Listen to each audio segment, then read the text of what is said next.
हमारा तो कोई सियासी मुखालिफ ही नहीं, कोई ऐसा सियासी जमात नहीं है जो मैं कहूँ कि ये जमात जो है ये पीपल्स पार्टी का मुखालिफिन है, सियासी मुखालिफ। पाकिस्तान पीपल्स पार्टी का अगर मुकाबला है तो इस महंगाई, बेरोज़गारी और गुर्बत से है। इंशाअल्लाह ताला हम बलूचिस्तान के साथ साथ तो पूरे पाकिस्तान में सरप्राइज़ देंगे और हम बिल्कुल मेहनत कर रही हैं। सूबा पंजाब में भी मैं समझता हूँ कि अगर लेवल प्लेइंग फील्ड दिया जाता है पाकिस्तान पीपल्स पार्टी को, ख़ास तौर पे पंजाब में, तो हम अच्छा खासा सरप्राइज़ दिलवा सकेंगे।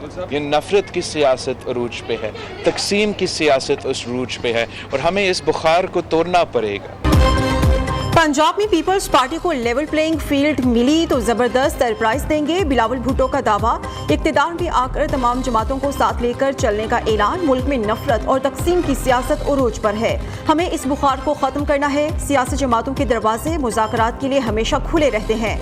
मुल्क को मसाइल से निकालने के लिए नए इकदाम उठाना होंगे। मसाइल हल करने के लिए रिवायती सियासत से हटना होगा। चेयरमैन पीपल्स पार्टी की लाहौर में मीडिया से गुफ्तगू। पार्टी कारकुनान नजरियाती सियासत के एजेंडे पर अमल पैरा है, हर दौर में मसाइब का डट कर मुकाबला किया। पीपल्स पार्टी जब भी हुकूमत में आई बेरोजगारी और गुर्बत का मुकाबला किया। नौजवानों के लिए भी यूथ कार्ड लेकर आएंगे।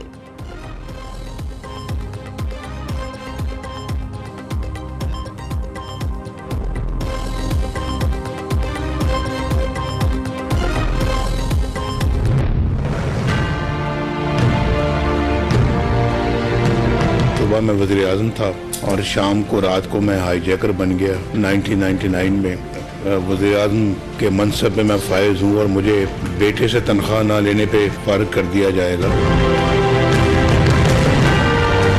सिर्फ ये था मकसद कि जी वज़ीर आज़म को फारिग किया जाए, क्योंकि एक सिलेक्टेड बंदे को लेकर आना था जो 2018 में हमें RTS बंद करवा के जो हुकूमत लाई गई थी। क्या वो एक मोटरवे भी नहीं बना सकी जो कि सक्खर से हैदराबाद। RTS बिठाकर जिसे लाया गया वो एक मोटरवे भी ना बना सका।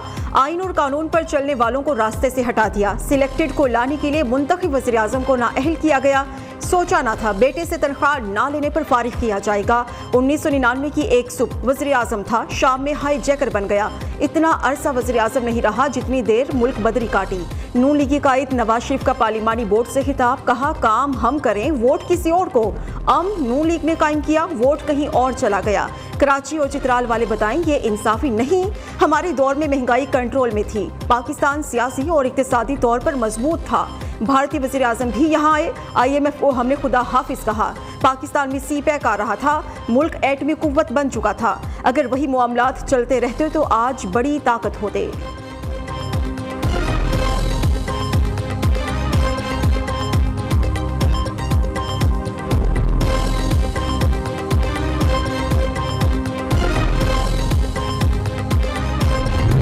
तारीख हमेशा अपने आप को दोहराती भी है।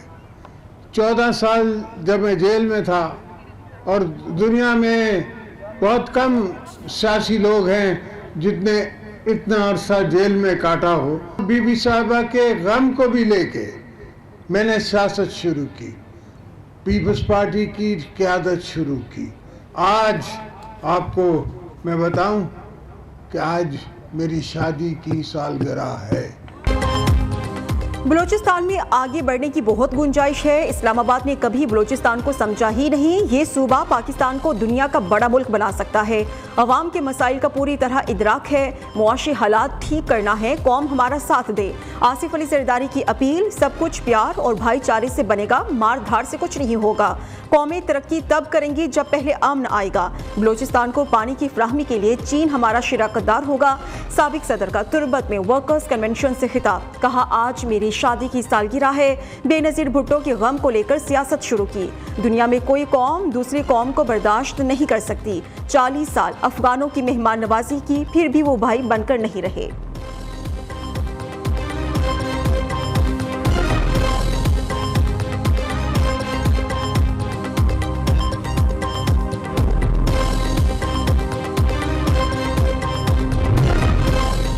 सिंध के लोग मुस्लिम लीग नून को एक बार आजमाएं, तरक्की ना मिली तो जो सजा देंगे कबूल होगी।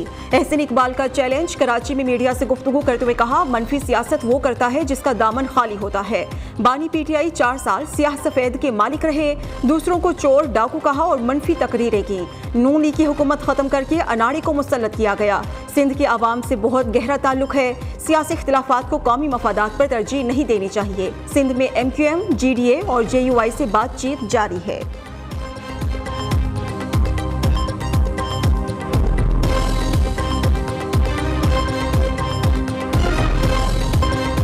इंतखाबात में ताखिर के तमाम दरवाजे बंद, सुप्रीम कोर्ट का बड़ा फैसला आ गया। हल्का बंदियों से मुतालिक बलोचिस्तान हाई कोर्ट का फैसला कल अदम करार दे दिया। काई मकाम चीफ जस्टिस सरदार तारिक मसूद ने रिमार्क्स दिए, सब क्यों चाहते हैं कि इलेक्शन लंबा हो, अपील पर फैसला दिया तो दरखास्तों का सैलाब उमड़ आएगा। जस्टिस मंसूर अली शाह ने कहा, जो इख्तियार कानून ने इलेक्शन कमीशन को दिया उसे हाई कोर्ट कैसे इस्तेमाल कर सकती है। इंतखाबी स्केड्यूल जारी होने के बाद हल्का बंदियों पर एतराज नहीं उठाया जा सकता। किसी इनफरादी फर्द को रिलीफ देने के लिए पूरे इंतखाबी अमल को मुतासिर नहीं किया जा सकता। हमें इस हवाले से लकीर खींचकर हद मुकर्रर करनी है। 8 फरवरी को शफाफ इंतखाबात इलेक्शन कमीशन का सबसे बड़ा इम्तिहान है।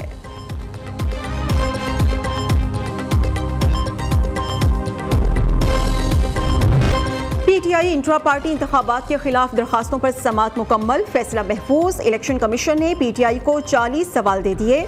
चीफ इलेक्शन कमिश्नर की जेर सदारत 5 रुकनी कमीशन ने केस की समाअत की। इलेक्शन कमीशन हुक्काम ने कहा है, पीटीआई ने इंट्रा पार्टी इलेक्शन का सर्टिफिकेट जमा कराया।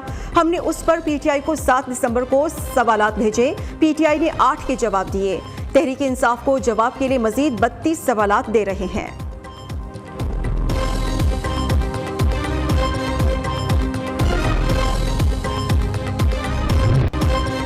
निकाह केस में बानी पीटीआई के जेल ट्रायल का फैसला। अडियाला जेल सुपरिटेंडेंट की बानी पीटीआई को अदालत पेश करने से माजरत। सीनियर सिविल जज कुदरतुल्लाह ने जेल ट्रायल का हुक्म सुनाया। निकाह केस में बुशरा बीबी की हाजिरी, इस्तिस्ना की दरखास्त मंजूर। अदालत का बुशरा बीबी की आइंदा समाअत पर हाजिरी यकीनी बनाने का हुक्म।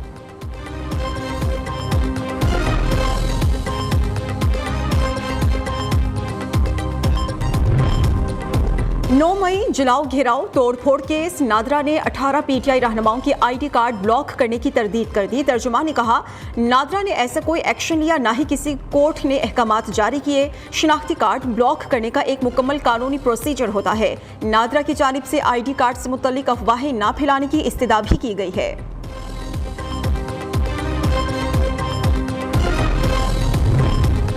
शेर अफजल मरवत की नजरबंदी का नोटिफिकेशन कलअदम करार। लाहौर हाई कोर्ट का पीटीआई रहनुमाओं को फौरी रिहा करने का हुक्म। जस्टिस शहराम सरवर चौधरी ने दरखास्त पर समाअत की। नजरबंदी के खिलाफ appeal Lahore high court bar association की नायब सदर रबिया बाजवा की जानिब से दायर की गई।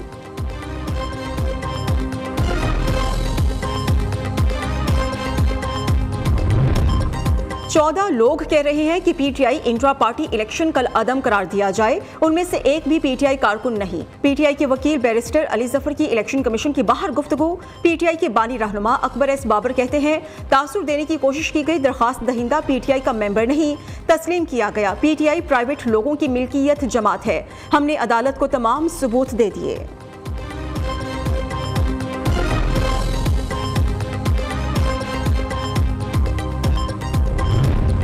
इस्तेहकाम पाकिस्तान पार्टी से अभी सीट एडजस्टमेंट का फैसला नहीं हुआ। अगले सेटअप में शहबाज शरीफ का रोल क्या होगा अभी कुछ नहीं कह सकते। मुस्लिम लीग नून के रहनुमा सरदार अयाज सादी की नियो न्यूज़ से खुसूसी गुफ्तगू। कहा, हमजा शहबाज पार्टी सरगर्मियों में पूरी तरह शरीक हैं। 9 मई को हर हद क्रॉस करने वाले लोग अब छुपे बैठे हैं।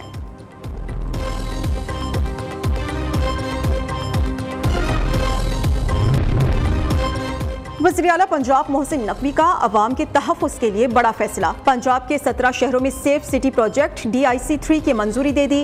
गुजरात, सियालकोट, सरगोधा और शेखुपुरा में सेफ सिटी प्रोजेक्ट कायम होगा। अटक, झंग, साहिवाल, बहावलपुर, रहीम यार खान में 1234 कैमरास लगाए जाएंगे। जेहलम, मरी, मियांवाली, मुजफ्फरगढ़ और दीगर शहरों में सेफ सिटी प्रोजेक्ट लगाया जाएगा।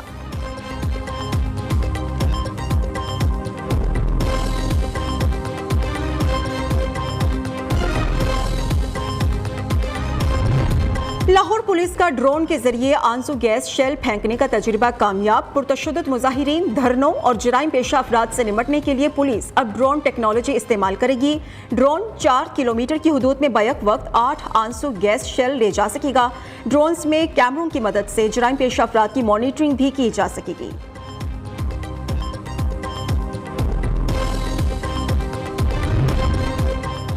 गिलगित बल्तिस्तान के जिला गिजर में बर्फबारी, खूबसूरत नज़ारे और भी हसीन हो गए। पारा -6 तक पहुंच गया। बलोचिस्तान में खून जमा देने वाली सर्दी जारी। कलात में -5 और कोयटा का दर्जा हरारत -3 रिकॉर्ड। पहाड़ों पर होने वाली बर्फबारी से हर चीज सफेदी में गुम।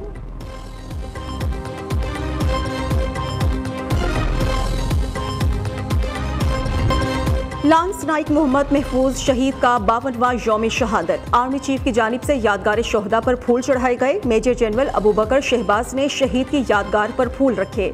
Chairman joint chiefs of staff committee services chiefs का शहीद को खिराज अकीदत। लांस नाइक महफूज शहीद ने 1971 की जंग में वाहगा बॉर्डर पर बहादुरी का मुजाहरा करते हुए जाम शहादत नोश किया। ISPR का कहना है लांस नाइक महफूज शहीद का जुर्रतमंदाना इकदाम काबिले तकलीद मिसाल है।